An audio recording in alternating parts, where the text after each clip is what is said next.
I am Dr. Sachin Daga, Senior Consultant, Hepatobiliary Pancreatic Diseases and Liver Transplant Surgeon with main area of interest in laparoscopic HPB and robotic HPB surgery and liver transplant. Today I would like to talk in brief about jaundice. Now coming to why do people get jaundice? Usually if we take uh, water which is not properly, which is not clean enough, like water somewhere it's dirty, stagnant water, or when the water coming through the municipal layer, it has a municipal water which has got cross contamination with any drainage, or then those are the times where we get the epidemic of viral hepatitis, or those where we eat roadside food like pani puri most frequently, or ice golas. These are the sources of acquiring the viral hepatitis in the community, or uncooked food or outside food which is not hygienically maintained, or if we are not maintaining cleanliness of hands or not washing proper hands, that can lead to hepatitis. And the best way to treat this problem is we should avoid unhygienic food. We should have a good clean water. Either we should boil it and cool it and drink, or use filter so that you can have a infection can get cleared. And a roadside food should be avoided. And whenever you get jaundice or hepatitis, it's better to go early to the doctor so that they can help you uh, uh, with the minimum intervention. With the less amount of treatment, we can treat you best. Most of the time jaundice people consider is not a doctor's domain, and they go to multiple quacks and they take the treatment, which leads to majority of the time problems and requirement of the major procedures or surgeries, or even a life risk which has to be avoided.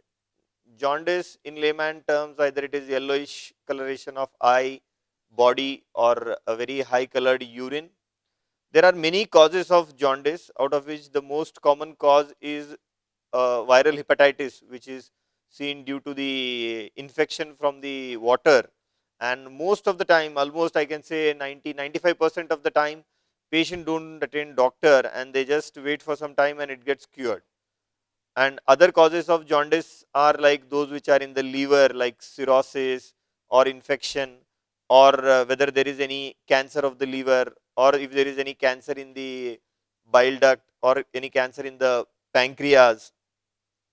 Or there are other causes also, like choledochal cyst, or they can be because of the Wilson's disease, or they can be because of primary biliary cirrhosis, or they can be because of many more multiple reasons are there.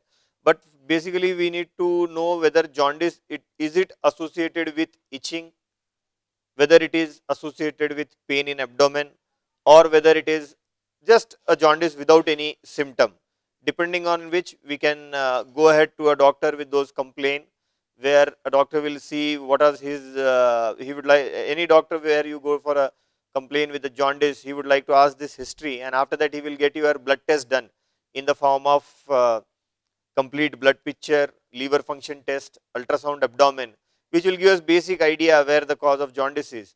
Like the jaundice can be because of the anemia, like hemolytic anemias, or it can be because of hepatitis and cirrhosis, which can be made out from the liver function test, in which SGOT and SGPT is raised.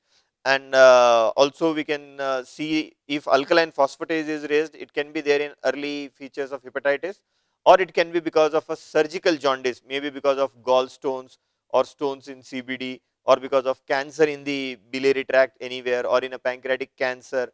There can be a jaundice with itching and raised alkaline phosphatase with raised bilirubin. The bilirubin has two components, one is direct and indirect.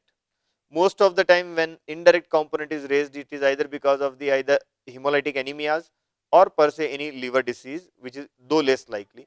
Whereas conjugated bilirubin is almost always because of the structural problem, which can be because of the hepatitis inside the liver, and outside the liver it is because of either stones or cancer or a choledochal cyst or dilatation or pancreatitis or pancreatic cancer. And depending on the cause, treatment differs. Those with hepatitis, most of the time they are treated with medicine. There are very few rare instances where if this hepatitis related jaundice keep on progressing, with patient developing unconsciousness or rising bilirubin and his health is going down, then he may be a candidate for transplant after a thorough workup. And other causes where the surgical intervention is needed for jaundice is those which are having obstructed, that direct component is high, in which cases the, as before mentioned causes, they can be treated surgically and where surgery is the definitive treatment.